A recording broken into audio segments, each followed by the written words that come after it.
Something that we've always said, and we've always had as a goal, is that you would play your in-game character as if you were really in combat. To date, I don't think there's really been a successful video game that representation, I should say, of what close quarters combat is like.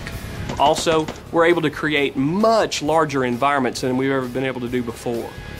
We always had very, very small maps. Well, now these maps are going to be vast. You're going to be able to move through a city, move from one point to another, and never have to reload a level. When you make a decision, when you're thinking about taking cover or what you're going to do or healing your teammate, you're going to be acting as if you were in combat, not because of a game mechanic or not because you're in a video game and you can exploit something or twitch something or whatever. It's how would I do it? Would I go prone? You know, would I throw a smoke over here and then run this way?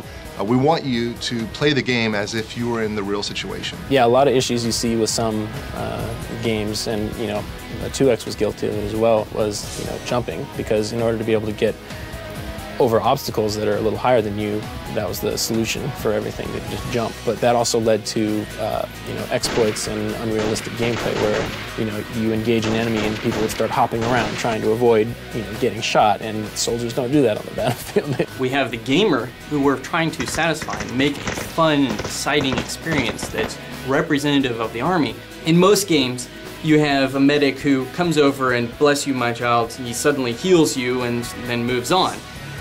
Whereas our medic gameplay is down to the very details of practical treatments.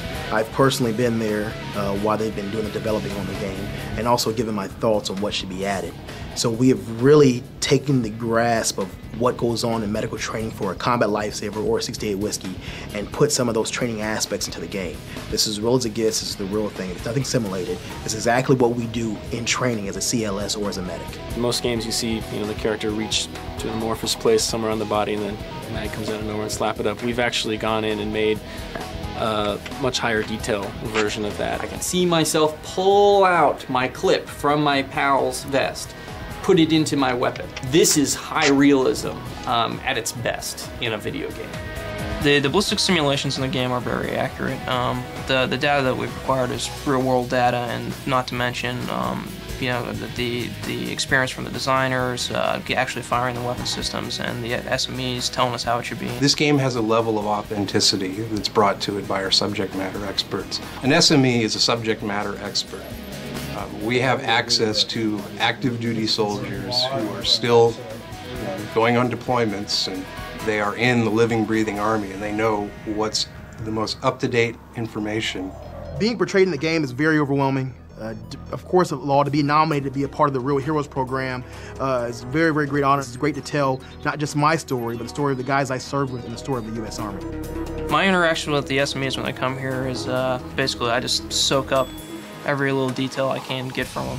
Ask them about weapon systems that I'm not familiar with, or they obviously they've handled them, used them a lot more than I have. Every time they're here, I don't get any work done because I'm spending the whole time bugging them. Okay, let's get another take on that. We're rolling. The sound in America's Army 3 is authentic. Outstanding! That's the kind of effort I'm looking for. If it's anything that deals with Army equipment, we get the real stuff.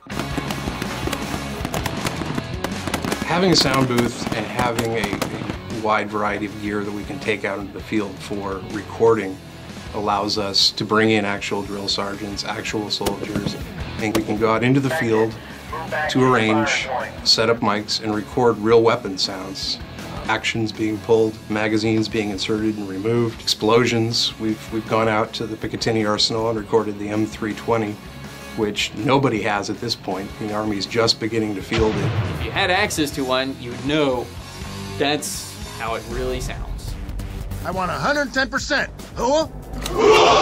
Go, go, go!